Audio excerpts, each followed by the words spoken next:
Sous vide means under vacuum in French, and it is a technique that uses precise temperature control to deliver consistent restaurant quality results. By cooking food in resealable bags submerged in a heated water bath, your food will slowly and gradually come to the temperature you set it to and never go past it. Food cooks in its own juices, coming out moist and delicious. So many foods can be cooked sous vide, but perhaps the most popular is steak because it gives you the most evenly cooked, tender, and juicy piece of meat that rivals any steakhouse. To get started, set your Deluxe multi-cooker to the sous vide setting and set the temperature of the water bath and adjust the time.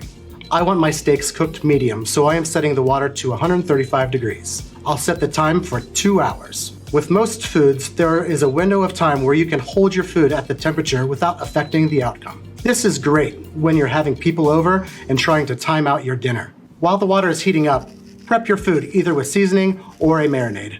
I'm using salt, pepper, rosemary, and butter for some simple, delicious New York strips. Place them in your bags. Reusable silicone, zippered freezer, or vacuum-sealed bags work just fine. You want to get all of the air out of the bags so they don't float. There are many ways to remove the air, but I simply like to push the steaks to the edge of the bag, seal it up most of the way, leaving a little opening, fold it, squeeze out the air, and then seal it up.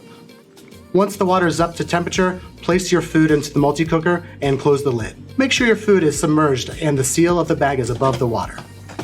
Press the wheel to start, and that's it. Time's up. Now I'm just removing my steaks to a cutting board. Pat your steaks dry and preheat your pan for a quick sear. Technically, your steaks are done. However, searing your proteins or popping them under the broiler will add some color, enhance the flavor, and give just a little bit of texture. Just a minute or two on each side in a cast iron pan is all you need.